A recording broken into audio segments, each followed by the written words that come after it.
성광교회 헌신예배에 초청받아서 대단히 감사합니다. 다시 이 자리에 서서 또 교우님들을 뵙습니다. 은혜권사회가 연령대가 좀 있다고 들었는데 찬양 들어보니까 성광교회 무서운 교회예요. 보통 이제 어느 정도 나이가 되시면 나 빼고 밑에 애들 보내세요. 근데 막 불이 타가지고 나를 보내주셔서 이렇게 찬양을 하시는 거예요. 무서운 교회다 이런 생각을 했습니다. 선뜻 강단을 내어주신 김광석 목사님 고맙습니다.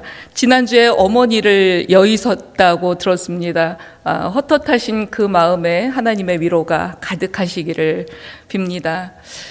죽음이라고 하는 화두가 일상의 틈을 헤집고 생경하게 다가올 때가 있습니다. 그럴 때 우리는 새삼스럽게 삶의 의미를 되새기게 됩니다. 우리 삶을 의미 있게 만드는 건 무엇일까? 미국 워싱턴에 본부를 둔 퓨 리서치 센터가 세계 선진국 17개 나라 국민들을 대상으로 우리 삶을 의미 있게 만드는 게 뭡니까? 이 설문조사를 벌였습니다. 17개 나라에는 미국, 영국, 독일, 이탈리아, 프랑스, 캐나다, 벨기에, 네덜란드, 호주, 뉴질랜드, 스웨덴, 스페인, 그리스, 그리고 이제 아시아 4개 나라가 들어갔는데요. 일본, 대만, 싱가포르, 한국입니다. 우리 삶을 의미 있게 만드는 건 뭘까요? 이 17개 나라 국민들 가운데 14개 나라에서 공통된 답변이 나왔습니다. 가족이요. 이렇게 대답했어요. 3나라만 다르게 대답했습니다. 이를테면 스페인, 건강이요. 대만, 사회가 중요해요. 사회가. 개인보다 사회, 전체주의 국가예요. 그리고는 한국입니다. 한국은 뭐라고 대답했을까요? 한국은 뭐라고 대답했을까요? 심지어 이게 복수 형태로 대답해도 돼요. 내가 중요한 게 뭔가요? 그러면 한 2개 찍어도 됩니다. 근데 한국은 62%가 하나만 팹니다. 하나만 중요하다 그랬어요.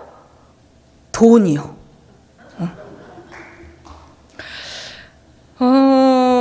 한국은 2021년에 스위스 제네바에서 열린 제68차 UN 무역개발회의에서 선진국으로 지위가 변경됐습니다. UN 무역개발회의가 1964년에 설립됐대요. 그 설립된 이래 개발도상국에서 선진국으로 지위가 변화된 첫 번째 나라입니다. 그런데 식민지를 겪고요. 내전을 겪은 나라에서 너무 빠른 시기에 선진국으로 올라타니까 후유증이 하나 생겼습니다. 전 연령대가 제일 우리 삶을 의미 있게 만드는 거는 돈이라고 돈 타령을 합니다. 초등학생들 사이에서 쟤는 엘사래요 이런데요. 엘사가 뭔지 아세요? LH 건설 여기 아파트 거기 사는. 그 다음에 쟤는 월거지래요. 월세 내는 거지. 쟤는 빌거래요. 빌라 사는 거지. 그러니까 어른들도 연세가 많으신 분들도 노후를 좀 의미 있게 편안하게 존엄하게 살려면 뭐 필요해요? 돈이요. 초등학생부터 모든 연령대가 돈을 노래하는 마음으로 살아갑니다. 이 돈을 노래하는 마음은 뭐로 가도 서울만 가면 된다. 온갖 불법과 편법도 괜찮다. 개같이 벌어서 정승같이 쓴다. 이제 이런 삶의 방식을 낳죠. 저는 우리 사회가 가장 가난했던 시대에 가장 풍요로웠던 영원한 청년시인 윤동주의 마음을 가졌으면 좋겠어요. 윤동주는 뭐를 노래하는 마음으로 살았죠? 별을 노래하는 마음으로.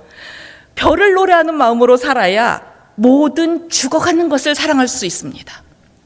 돈을 노래하는 마음으로는요, 죽어가는 게 싫어요. 냄새나요. 그 꼴 보기 싫다 그래요. 반짝반짝 블링블링 이런 것만 좋아합니다. 사람이 여유가 없으면 마음이 뾰족해집니다.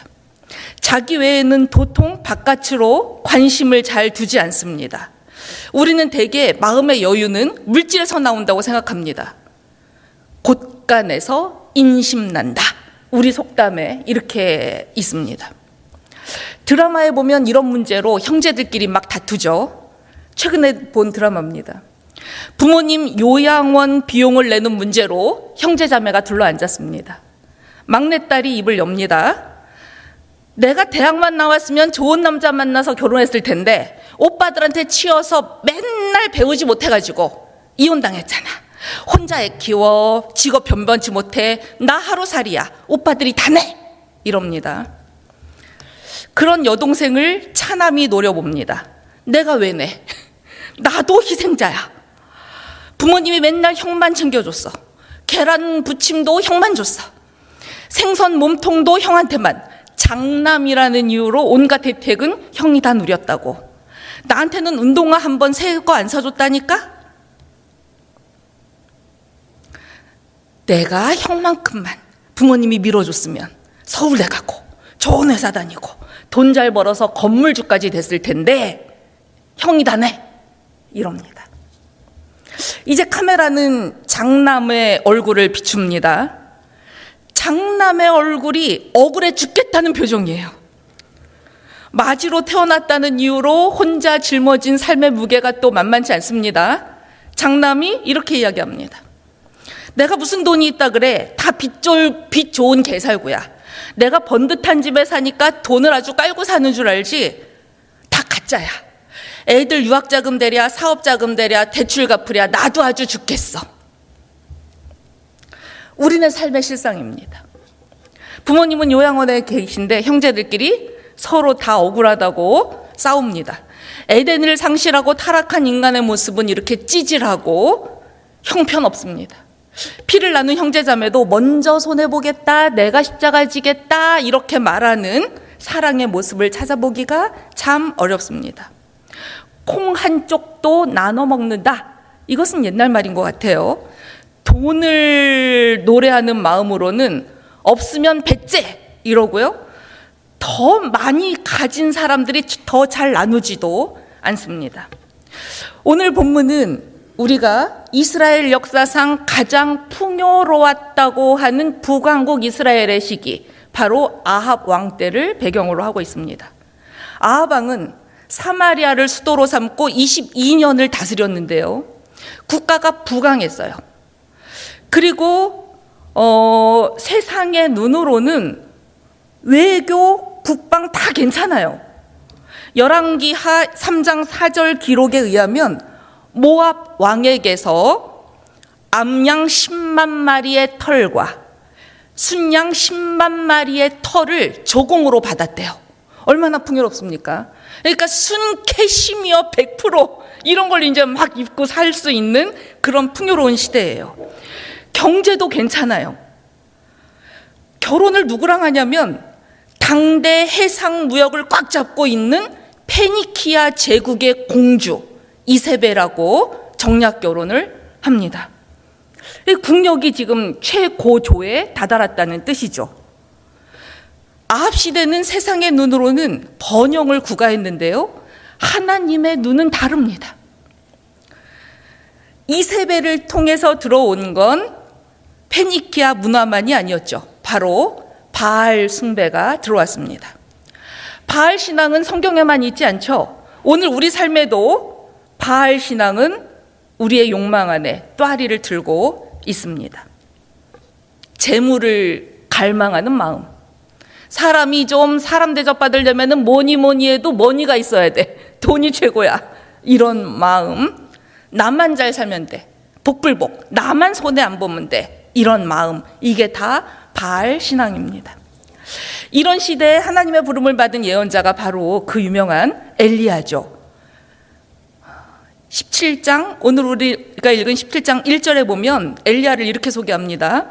길르앗에 우거하는 자 중에 디셉 사람 엘리야가 이럽니다. 길르앗은 갈릴리 북쪽의 작은 촌마을이에요. 예루살렘 출신이 아니에요. 성경에 어떤 인물을 소개할 때 그 사람의 출신 배경을 가장 잘 소개하는 방식은 아버지 이름을 들이대는 겁니다. 그런데 엘리야는 아버지 이름으로 소개되지 않습니다. 그러니까 예를 들면 세베대의 아들, 그러면 세베대라고 하는 지역에서 이 아버지는 먹고 들어간다는 거잖아요. 근데 엘리야에 대해서는 그런 소개가 없습니다. 디셉이라고 하는 고장 이름이 나오는데 요즘 아이들 말로 듣보잡입니다. 뭐 거기서 뭐 대단한 게 나오겠어? 이런 사람이죠. 앞으로 예언자계의 전설로 취급받을 사람의 출신치고는 굉장히 빈약합니다. 그런 엘리야를 하나님이 아합 왕의 대적자로 세우십니다. 지금 내가 제일 잘 나가, 정치 너무 잘해, 외교도 괜찮아, 국방 빵빵해, 부강했어, 경제개발 막 올라갔어. 지금 이렇게 어깨에 힘이 꽉 들어가 있는 엘리야한테, 이 아합 왕한테 엘리야가 가서 무슨 말을 해야 되냐면 17장 1절이죠. 내가 섬기는 이스라엘의 하나님 여호와께서 살아계심을 두고 맹세하노니 내 말이 없으면 수년 동안 비도 이슬도 한 방울도 내리지 않는다. 이제 곳간에 다 씨가 마른다는 거예요. 지금 아합 왕에게 이런 식으로 부정적인 예언을 했으니 엘리야의 운명은 어떻게 됩니까?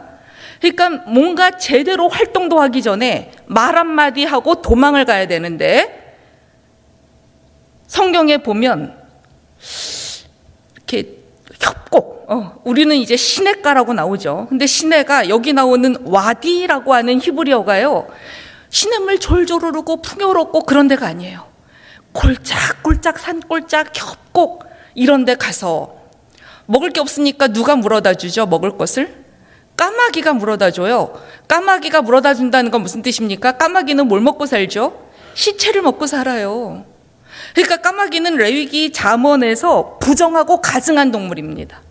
아니, 하나님의 일을 하는데 이 부정한 동물이 물어다 주는 거나 받아 먹고 그렇게 목숨을 연명하고 살아야 돼요. 저 같으면, 제가 엘리야라면 저는 굉장히 억울할 것 같아요. 나 하나님 말씀 들었잖아요. 근데 왜 나를 이렇게 취급하세요? 막 억울할 것 같습니다. 그렇게 얼마나 지냈는지 모르겠습니다.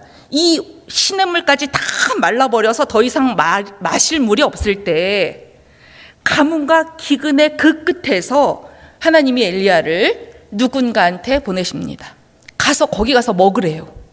그게 바로 사르밧 과분의 집입니다. 사르밧, 시돈 땅에 사는 사르밧 과부, 이러니까 이 여자는 이방 여자죠. 게다가 가난해도 너무 가난해요. 얼마큼 가난하냐면 지금 마침 항아리에 밀 반죽 할 만큼 그냥 한 줌 조금, 기름 한 방울. 그래서 이거 어떻게 하려고 그래요?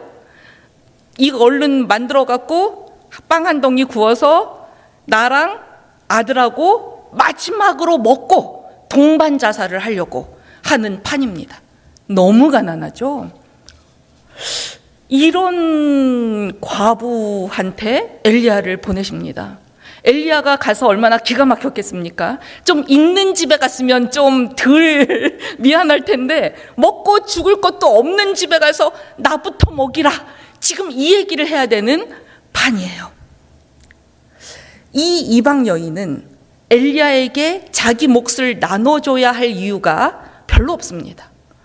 오늘 우리가 읽은 성경 17장 12절에 보면 당신의 하나님 여호와께서 이렇게 얘기해요. 내 하나님 아니에요.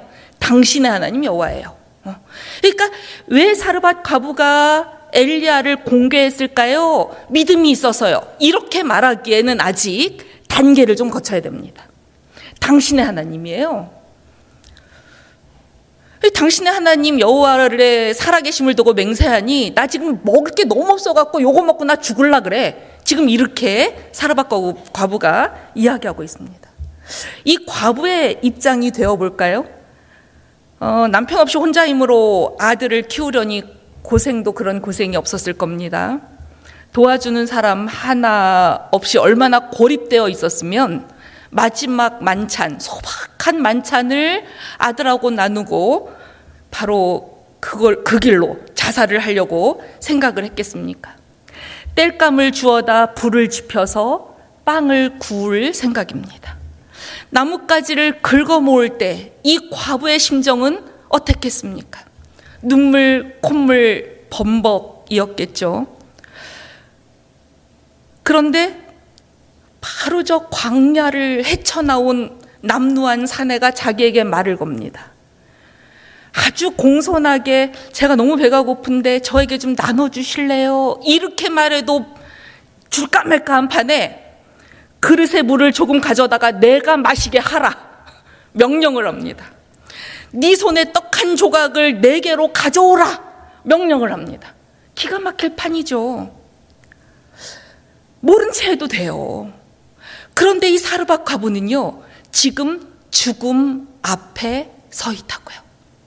사람의 가치관이 가장 많이 바뀔 때, 살아보니까 사람 잘 안 바뀌잖아요. 사람 안 바뀝니다.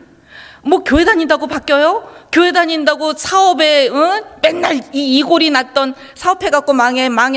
저희 아버지가 그 병이 걸려갖고 사업병. 손만 대면 망하시는데 그 병 안 고쳐지던데요, 죽을 때까지. 그러니까 이게 뭐 친정 뭐 다 털어 부어도 그 병은 안 고쳐져요. 그러니까 사람 안 바뀌더라고 잘. 그런데 어떻게 해야 바뀔까? 죽음 앞에서 삶의 의미가 싹. 의사가 병원 갔는데 현대 의술로 잘 못 고치겠어요. 통계상 한 3달. 근데 그것도 말하기 어려워요. 그러면 돈만 보고 살던 사람이 살짝 가치관이 바뀔 수도 있습니다. 그러니까 사람이 싹 바뀌었다 할 때는 언제냐면 죽어야 돼요. 사르밧 과부는 안 나눌 이유는 100가지 1000가지인데요. 나눠야 할 이유가 딱 한 가지 있는 거예요. 여러분 그거 아시죠? 톨스토이의 안나 까레리나라고 하는 소설의 첫 문장. 불행한 가정은 1000가지 이유가 있어요. 왜 불행한지. 그런데 행복한 가정은요, 단 한 가지예요. 행복한 이유가. 그러니까 사르밧 과부는 지금 아직은 야훼 하나님하고 인격적인 만남도 없어. 뭐 지금 나 먹고 죽을 판이야. 그런데 죽음 앞에서 뭐가 보였냐면 나보다 더 가엾은 한 남자가 보이는 거예요. 저는 이것을 고통의 감수성이라고 표현합니다. 꽃가지를 똑 꺾으려면 저 꽃도 아프다 이 마음을 하는 사람은 꺾을 수가 없어요. 아이 하나가 아장아장 걸어서 우물에 빠지려고 합니다.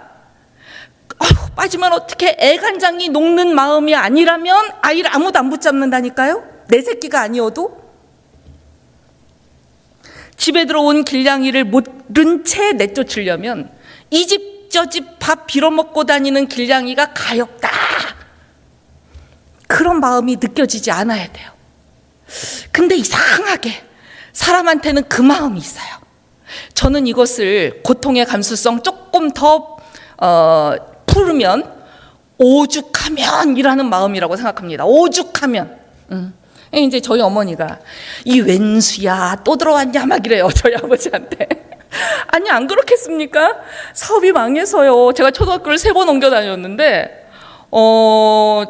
정말 초등학교 들어갈 때 그러니까 한 유치원 이런 건 구경할 수가 없고요.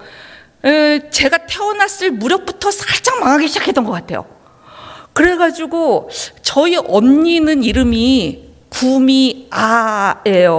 그래서 아름다울 미자 아시아 아자. 아시아에서 제일 예뻐라. 장명소에 가서 돈 주고 샀대요. 그 이름을. 그러니까 그때는 아시아가 제일 세계였나 봐요. 월드 미스 코리아 이런 거 없었나 봐. 뭐 이런 게. 그냥 유니버스 이런 게 없었나 봐. 아시아에서 예쁘라. 그런데 저 태어났을 때는 언니랑 2살 터울이거든요. 뭐 장명소 이런 얘기 없으시더라고요. 어머니가 저를 안고 미자 들어가는 이름은 다 부르셨대잖아요. 미자야, 미수가, 미수나, 미영아. 근데 미정아에서 제가 웃었대요. 이제 그만해라. 막 이랬겠죠. 제가 엄마한테 그만해라. 피곤하다. 제 이름이 미정이에요. 그 맨날 뭐가 정해지지 않았잖아요. 미정. 애매하잖아요. 미정. 그런데 초등학교 들어가기 전에 제가 공동묘지에서 살았던 기억이 있다니까요. 그러니까 앞에도 산소, 뒤에도 산소. 최근에 저희 어머니 만나가지고 옛날 이야기를 하다가 저는 그 기억이 없는데 어머니는 그 기억이 있으세요. 야, 그때 공동묘지 그 집이 대문이 없었다. 아니 생각해 보세요. 달동네에 정말 공동묘지들 틈에, 산소들 틈에 집이 있는데 대문이 있었겠습니까? 근데 어머니는 어떻게 해야 돼요? 아버지는 지금 뭐 지명수배당에 도망 다니고 있어. 이러고 있으니 어머니가 돈 벌러 나갔잖아요. 딸내미 둘을 집에 두고. 그러니 어머니는 일터에서 무슨 걱정하셨겠어요? 누가 들어와서 딸내미 그 조그만 여자애들 둘이 있는데 요즘 세상 같으면 정말 아동성폭력, 되게 무서운 세상이었을 거예요. 그런 줄도 모르고 저는 언니랑 공동묘지에서 귀신놀이 하면서 재미있게 잘 지냈습니다. 집이 망하면 어머니는 고단하신데요. 애들은 천국이에요. 왜냐면은 이렇게 학원 다녀라 뭐 이런 걸 할 수가 없잖아요. 감시하는 부모가 없잖아요. 제가 너무 잘 놀았어요. 근데 이제 저희 어머니가 제가 물어봤거든요. 근데 엄마는 왜 아버지가 감자 먹으러도 들어오고 가끔 밤에 몰래 온단 말이에요. 밑에 막 전무상무들이 돈 갖고 날랐대. 그래서 막 빨간 딱지 붙고 아버지는 도망가 있고 그러다가 아버지가 가끔 오셨거든요. 돌아가시기 전까지. 그래서 제가 엄마한테 여쭤봤어요. 엄마 왜 받아줬어? 그랬더니 오죽하면 여기를 왔겠네요. 오죽하면.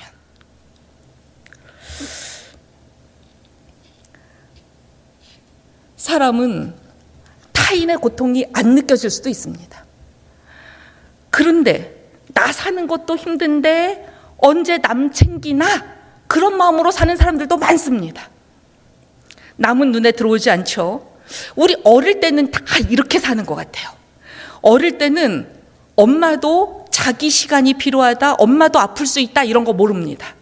어릴 때는 그저 내 몸뚱이 하나 편한 게 전부예요. 배가 고파서 내가 우는데, 내가 기저귀가 축축해서 죽을 것 같아서 우는데 당신이 빨리 와서 나를 안 돌봐준단 말이야? 이렇게 하죠.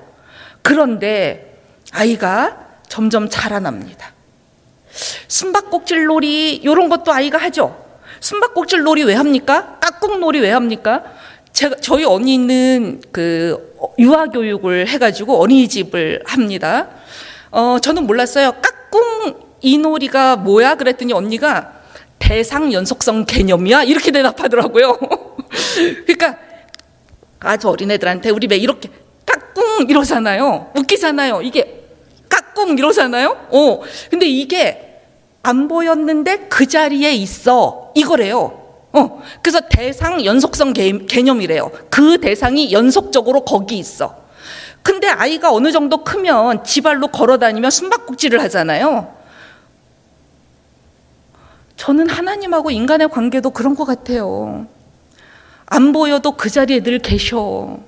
숨어 계신 것 같고 죽으신 것 같아도 아니야, 영원히 살아 계셔. 어릴 때는 그게 안 보여요. 근데 숨바꼭질 놀이를 해보면 내가 못 찾아서 그렇지 가까이에 숨어 있더라고.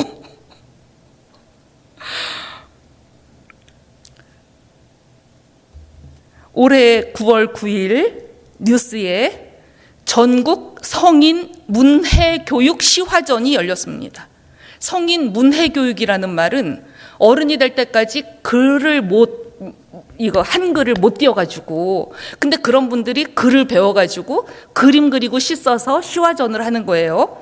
여기에 유네스코 한국위원회 사무총장상을 받은 작품, 충남 부여에 사는 76세 황양순 어르신의 시가 신문에 실렸어요.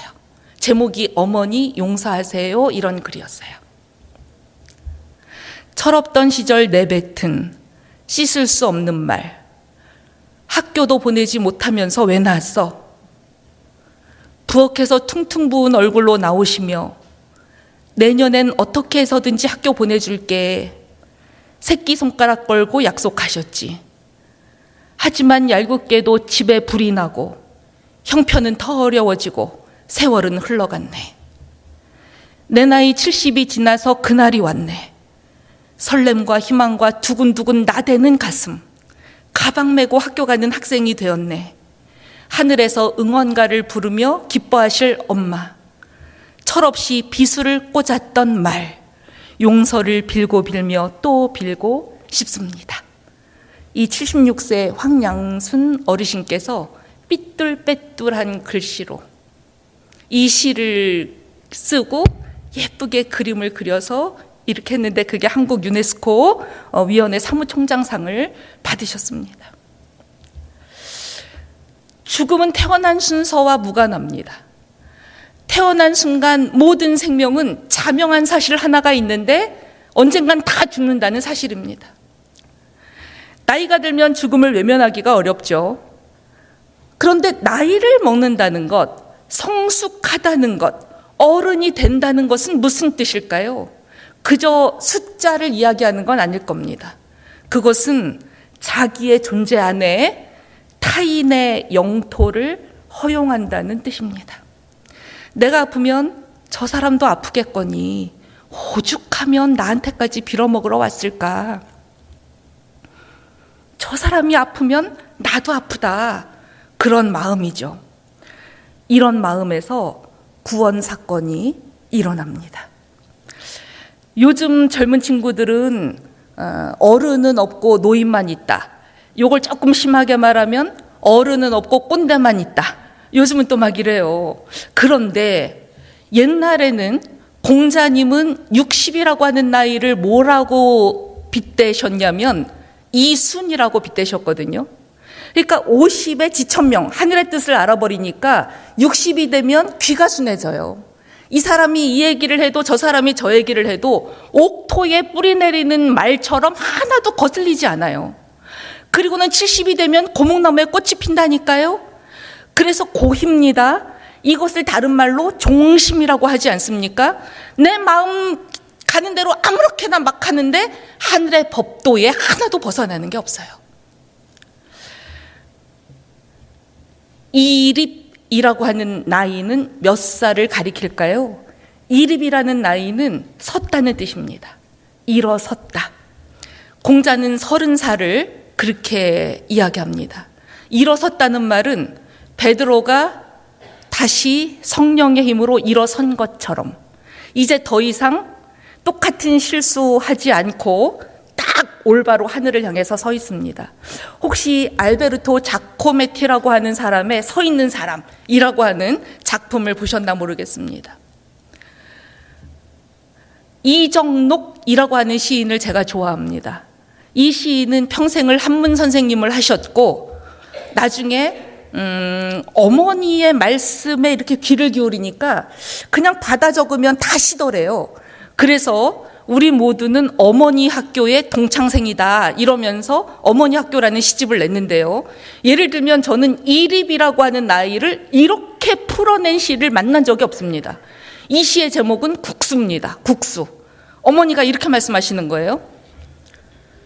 푹 삶아지는 게 삶의 전부일지라도 찬물에 똑바로 정신 가다듬고는 처음 국수 틀에서 나올 때처럼 꼿꼿해야 한다.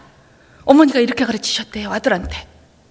인생이라는 게 사람을 자꾸만 푹 삶아. 뜨거운 데다 놓고 아파 죽겠어. 근데 이렇게 그러면 흐물흐물 이것도 흥 저것도 흥 이러지 말고 찬물에 얼른 정신을 가다듬고 국수 틀에서 막 뽑아져 나온 국수가 바로 서 있듯이 그렇게 늘 중심을 잡아라. 서 있으려면 중심 잡아야 되거든요. 삶의 중심은 뭡니까? 예수 그리스도 아닙니까? 저는 이정록 시인의 어머니가 들려주신 그러니까 자기는 받아 적기만 했대요. 그래서 시인이라고 하는 명칭은 어머니한테 돌아가야 된대요. 이 어머니가 의자라는 얘기를 하셨는데 시인이 바로 정리를 했습니다. 예를 들면 이런 시입니다. 병원에 갈 채비를 하며 어머니께서 한 소식 던지신다. 허리가 아프니까 세상이 다 의자로 보여야 충청도 분이세요. 꽃도 열매도 그게 다 의자에 앉아있는 것이요. 주말엔 아버지 산소 좀 댕겨와라. 그래도 큰애 네가 아버지한테는 좋은 의자 아니었냐. 이따가 침 맞고 와서는 참외밭에 지푸라기라도 깔고 호박에 따리도 받쳐야겠다. 그것들도 식구인데 의자를 내줘야지. 싸우지 말고 살아라. 결혼하고 애 낳고 사는 게 별거냐. 그늘 좋고 풍경 좋은 데다가 의자 몇 개 내놓는 거요. 어머니가 이렇게 말씀하셨대요. 사르밧 과부는 엘리야에게 잠시 의자가 되어주었습니다. 당신 지금 너무 힘드시죠? 나 먹고 죽으려고 했던 요만큼 남은 거 당신한테 양보할게요. 이거 먹고 기운 차리세요. 우리도 살면서 누군가한테 의자가 되어주는 경험을 몇 번이나 했을까요? 저는 죽음이 코앞에 닥쳤을 때 우리 모두가 해결해야 하는 숙제는 억울함이라고 하는 감정이 아닌가 생각합니다. 어머니 세대가 딸 세대를 보면 그런 마음 드시죠? 야, 니네는 60년대에 세상 잘 타고 내어놨어. 저희 어머니가 37년생이시거든요. 나는 태어나 보니까 일제강점기야, 6.25 겪었어. 내가 너네 시대만 해도 나도 대학 나와서 나도 한 자락 했을 것인데, 이제 이런 거죠. 예수님이 왜 훌륭하십니까? 요한복음 13장 1절에 보면 예수님이 이런 구절이 써 있습니다. 유월절 전에 예수께서 자기가 세상을 떠나 아버지께로 돌아가신 때가 이른 줄 아시고, 세상을 떠나서 귀천해야 될 때가 가까웠다 이러면 저 같으면 억울해요가 먼저 타고 나온다니까요. 안 그래요? 예수님이 뭘 잘못하셨어요? 왜 십자가를 져야 돼요? 그 젊은 나이에. 그런데 예수님이 하신 일은 딱 한 가지입니다. 예수께서 자기가 세상을 떠나 아버지께로 돌아가실 때가 이른 줄 아시고 세상에 있는 자기 사람들을 사랑하시되 끝까지 사랑하시니라. 온 세상 사람 사랑할 필요 없어요. 하나님께서 우리에게 허락하신 자기 사람들 끝까지 사랑하는 거. 이 자기 사람에는 심지어 요한복음 13장 2절로 넘어가면 누구까지 포함됩니까? 나를 곧 배신할 가롯 유다까지 포함됩니다. 십자가 사건 이후에 도망자가 되어서 흩어진 제자들에게 부활하신 주님이 찾아가셨습니다. 저 같으면 너 왜 나를 부인하고 3번씩이나 부인하고 그렇게 도망갔어? 막 다그칠 것 같은데 주님은 말없이 생선구이 밥상을 차려주셨죠. 어떤 시시비비도 가리지 않고 그대로 품어주십니다.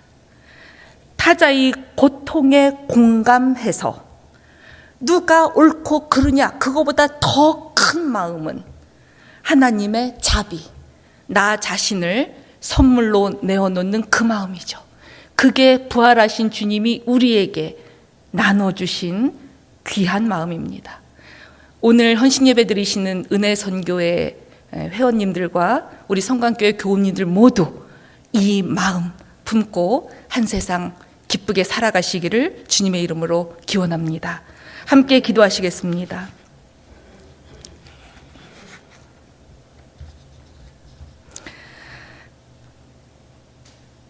상처와 원망과 분노와 억울함이 내면을 가득 짓누르고 있으면 마음이 꽁꽁 얼어붙어 빙하가 됩니다.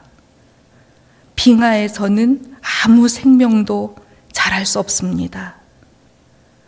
사람의 온기는 부드러운 마음, 따뜻한 마음, 좋은 흙과 같은 마음에서 납니다. 그 마음이라야 원수까지 품어줄 수 있습니다. 주님, 이 마음 허락해 주십시오. 하나님과 만나는 시간에도 야박하고 하나님께 바치는 물질에도 인색한 사람 많습니다. 그러나 사르밧 과부가 도망자 엘리야에게 밥 한 끼 나눈 것처럼 우리도 그렇게 나누며 나를 내어주며 살아보겠습니다. 대림절 성탄을 기다리는 우리 모두에게 우리를 통해 새롭게 지어가시는 하나님의 손길과 진정으로 만나기를 우리 주 예수님 이름으로 간절히 기도 올립니다. 아멘.